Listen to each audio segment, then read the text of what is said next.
Então, boa noite a todos já, né? Eu vou ser breve, fiquem tranquilos, não vou me passar no horário. Eu vou apresentar, então, aqui para vocês um pouco do processo de elaboração do mapa de ruído de São Paulo, que foi desenvolvido dentro da Associação Proacústica. Só um comentário antes de começar. Ontem, eu não sei se alguém viu, saiu uma notícia que um juiz considerou que 85 dB não é uma questão de um fator de poluição sonora, e com isso ele não sentou uma empresa, uma indústria que estava poluindo acima dos limites permitidos, né?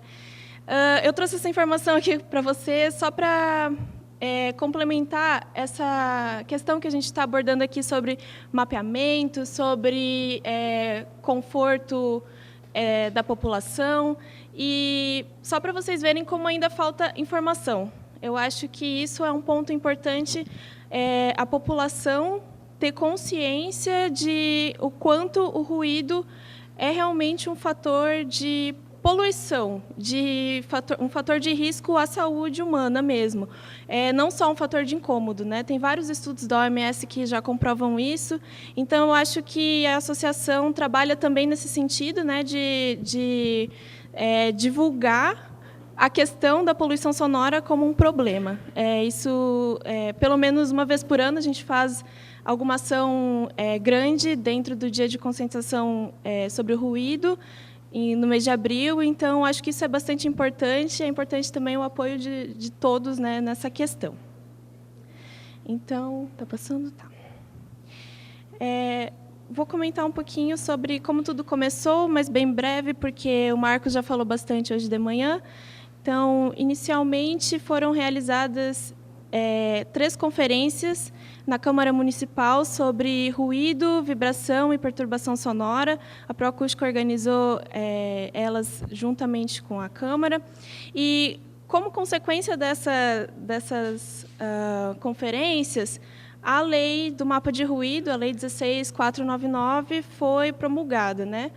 Então, com o surgimento dessa lei, a Proacústica resolveu também entrar um pouco nessa questão de mapeamento e mostrar para a prefeitura, mostrar para a população que é possível, sim, fazer mapeamento sonoro. E, com isso, foi criado o GT Mapa de Ruído. Nós, dentro da associação, nos organizamos por grupos de trabalho. Cada grupo trata de um tema específico, e esse grupo GT Mapa de Ruído foi constituído para, de forma geral, reunir informações, premissas e definir uma boa metodologia para mapeamento de ruído. Então, dentro também um pouquinho do que a Dinara já falou, né, sobre criar um manual, alguma coisa. Então, a gente já tem bastante dados, bastante estudos que foram realizados para o mapeamento sonoro que a gente fez aqui de São Paulo. É legal ressaltar que esse foi um trabalho do grupo, no qual participaram várias empresas associadas. Então, foi um trabalho totalmente voluntário das empresas, ninguém ganhou nada para isso. Foram mais de 15 empresas, 20 especialistas que se envolveram, dentre consultores, o pessoal dos softwares. Então, foi um grupo bem dinâmico. O legal da Proacústica é que ela junta várias pessoas, ela dá oportunidade para discussão, e foi bem interessante a dinâmica desse grupo, né?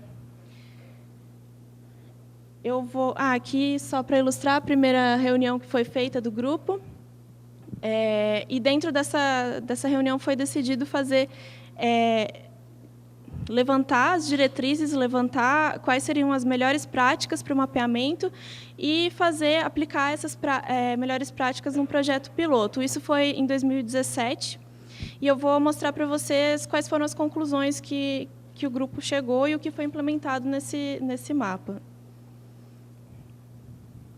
Então, realmente, a pergunta era quais as diretrizes adequadas para a elaboração do mapa, porque, além de estabelecer diretrizes, já tem muita coisa de fora aqui do país, mas a gente tem que adequar à realidade do Brasil, né? Então, todas essas perguntas foram, de alguma forma, abordadas e respondidas dentro do grupo de trabalho, por meio de estudos, por meio de materiais que foram buscados. Então, eu vou falar um pouquinho sobre cada uma delas. Basicamente, nós utilizamos bastante esse documento que vocês estão vendo, que é o Manual de Boas Práticas de Mapeamento. Ele é um manual da Europa de 2007, e ele traz várias soluções de acordo com os dados que você tem disponível para chegar nos dados de entrada que você precisa, né? E, fora isso, foram realizados vários estudos pelos próprios integrantes dos grupos de trabalho. Então, acho que a primeira coisa que foi abordada foi a questão do modelo de cálculo, qual seria o modelo adequado para se utilizar. Esses modelos foram desenvolvidos para realidades fora aqui do país, então, de alguma forma, precisaria ter algum estudo específico para saber qual que seria o melhor aqui, para a nossa realidade, né? Então, esses 4 foram analisados, o Knossos, que ele é de 2012, o RLS 90, eu não lembro a data que ele é, mas, enfim, ele é bastante utilizado aqui no Brasil, o NMPB de 1996 e o NMPB de 2008. Então, basicamente, eu levantei algumas diferenças entre eles. A questão dos pavimentos na primeira coluna, né? O tipo de pavimento, cada um deles aborda uma quantidade diferente dessa variável. A velocidade, se eles utilizam a velocidade média ou velocidade máxima. Questão de interseção de semáforos, sim ou não, e a tipologia de veículos, né, as categorias de veículos. Então, inicialmente foi feito um estudo em que foi comparado pontos de medição com pontos simulados numa região determinada, né, que foram 3 empresas associadas que se engajaram nessa análise. E aqui é uma das análises, foram feitas mais, mas todas apontaram para que o Knossos foi a metodologia que mais se aproximou das medições. Como vocês podem ver ali, os resultados das medições estão na linha pontilhada, em azul a metodologia do Knossos. Então, todos convergiram, acho que 80%, se não me falha a memória, dos pontos foi melhor resultado com o Knossos. Então, esse foi o nosso método de modelo de cálculo utilizado. Questão de fontes a serem consideradas, horário de operação a ser caracterizado. Então, nós utilizamos consideramos o ruído rodoviário e metroviário. No primeiro mapa que foi feito no projeto piloto, só tinha ruído rodoviário, e no que a gente lançou agora esse ano, em 2019, que foi da área central de São Paulo, já incluiu a questão do ruído metroviário. Questão de horário, né? Então, foi analisado o período diurno, das 7 às 22 horas, e considerado como período noturno, das 22 às 7 da manhã. Isso seguindo a diretriz da ABNT 10151 para ficar harmonizado. Questão de fluxo de veículos. Então, nós utilizamos dados da CET e também contagem. Na verdade, a maioria dos nossos dados de entrada vieram de contagem, das medições que foram feitas para a calibração do mapa. Essa questão de extrapolar os dados de contagem para a questão do período, avaliar o período diurno e noturno, foi utilizada. Essa tabela aí é do Guia de Boas Práticas. Então, ali ele traz uma metodologia de como dividir esse fluxo baseado na contagem que é realizada, né? Então, questão de pavimentação, nós consideramos 4 tipos de pavimento. No Brasil, nós não temos tantas variações diferentes, né, de pavimento. Então, o método que a gente escolheu, também baseado na questão do guia de boas práticas foi a inspeção visual. Então, foi realmente pelo Google Earth, Google Maps, né? A gente olhava a questão de cada pavimento e associava a um desses pavimentos aqui selecionados. Então, nós utilizamos o concreto, o asfalto liso, sem nenhuma imperfeição, que seria o asfalto de referência, o asfalto bom e o asfalto, de alguma forma, ruim. Cada tipo de pavimento foi associado a uma variável, né, um pavimento já pré-determinado por esses modelos, e esses pavimentos foram utilizados na avaliação que eu mostrei anteriormente sobre qual método de cálculo, qual modelo de cálculo deveria ser utilizado. Composição do tráfego. Também foi dividido em 4 categorias, aqui como isso já é do modelo Knossos, né? Foi utilizado veículos leves, categoria veículos pesados médios, pesados e veículos de 2 rodas. Então, só exemplificando alguns tipos de veículos que se enquadram nessa categoria aqui.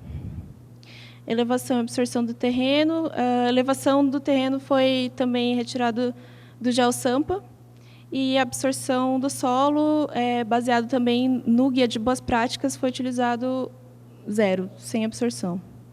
A questão das edificações, uma das questões levantadas foi: vamos utilizar as edificações simplificadas, como é o caso aqui da esquerda, ou não, ou vamos utilizar realmente a geometria de cada edificação. E, na verdade, como era muito fácil de obter essa informação do OpenStreetMaps, foi decidido utilizar a geometria não simplificada, né? Não simplificar a geometria. E a absorção dos prédios, para prédios, foi utilizada coeficiente de absorção de 0,2 e para casas de 0,4. Então, questão de dados de meteorologia, né? A propagação em condições favoráveis, como está no guia ali embaixo. Eu consigo apontar? Aqui. Para o dia, 50%, e para a noite, 100% da propagação favorável. Velocidade dos veículos, também foi feito um estudo para isso. Como vocês podem ver aqui, a linha pontilhada são as medições, a linha azul, a velocidade média, e a linha verde, a velocidade máxima. A questão das velocidades, a média se aproximou um pouco mais das medições. Só que, como esse dado é bastante difícil de obter, uma velocidade média das vias, então acabou sendo utilizado a velocidade máxima também por inspeção visual no Google, né? No Google Maps. Gradiente das ruas, também foi feito um estudo para isso, e a conclusão que nós chegamos foi que, inicialmente, todas as vias foram consideradas como vias de mão dupla, e o gradiente foi calculado automaticamente pelo software. As vias que tiveram gradientes superiores a 5%, elas tiveram sentido ajustado, né? Questão dos semáforos, também foi feito um estudo, precisa, talvez, nessa questão, de mais alguns estudos aprofundados sobre, mas aqui vocês podem ver, na linha pontilhada, de novo, as medições. Cadê o meu ponteiro aqui? O Knossos sem semáforo na linha verde e o Knossos com semáforo, considerando a questão dos semáforos, na linha vermelha. Na verdade, nós utilizamos, então, a questão do semáforo, não utilizamos os semáforos, né? Essas medições ficaram muito próximas. Esses resultados da linha vermelha e verde, eles não tiveram uma variação muito grande, em torno de 1 dB. Então, para a questão de acelerar o cálculo, nós optamos por não utilizar a questão dos semáforos. E o número de reflexões também, esse não foi profundamente estudado, mas também por questões de acelerar o cálculo do modelo, foi utilizada uma reflexão, porque o modelo era bem grande, né? Então, aqui a altura do grid foi 4 metros, A altura de cálculo foi 4 metros e um grid de 10 por 10 foi utilizado. Qual software utilizar? A gente debateu isso dentro do GT. A questão é que os softwares eles devem atender a essa ISO 17534, que é uma ISO que fala da qualidade, né? Então, se eles atenderem essa ISO, qualquer software pode ser utilizado.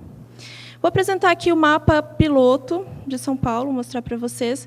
Nesse caso, foi utilizado o Cadno, né? E os membros do GT participaram bastante com medições para validar a calibração do mapa, né, do modelo. No primeiro mapa, que foi o mapa piloto, foi dessa região aqui, a Avenida 9 de Julho, Paulista, 23 de Maio e Avenida Brasil. Foram feitos 30 pontos de medição. Aí o resultado. Mapa dia e mapa noite. E esse ano foi feito o mapa do centro de São Paulo, a região de operação urbana centro, que é uma das regiões que a lei identifica como prioritária para ser elaborada. Então, nós aproveitamos isso e utilizamos essa região. Ela tem esse formato engraçado, porque realmente isso que... Essa é a limitação dessa região pela prefeitura, né? Então, nós tivemos 60 pontos de calibração. Esse foi o resultado do nosso mapa. Realmente é um mapa bastante complexo. Ele tinha elevados, túneis, diversas fontes sonoras. Então, não foi uma coisa tão simples de ser elaborada. Eu vou mostrar para vocês agora. O mapa está publicado nesse site, o mapa de ruído SP. Então, esse é o nosso site. Deu certo, obrigada. Aqui tem todas as ações que foram feitas para a questão do dia de conscientização sobre o ruído. Se você entrar em mapa de ruído aqui, mapa piloto ou mapa centro, vou pegar o mapa centro, que foi o último de exemplo. Tem todo o histórico aqui, tem mais informações. Tem também o estudo que a gente fez do minhocão, que foi mostrado no vídeo mais cedo aqui. Aí você pode acessar o mapa online. E aqui você pode dar zoom, navegar, né? E ele mostra aqui o nível de pressão sonora, já conforme você coloca o mouse aqui. E tem as variantes. Você pode ver só o rodoviário, só o metroviário. Também foi feito um protótipo para pedestre, né? Precisa de mais alguns estudos, mas foi feito. E também a questão do dia, mapa dia e mapa noite. Então, basicamente, é essa apresentação e agradeço.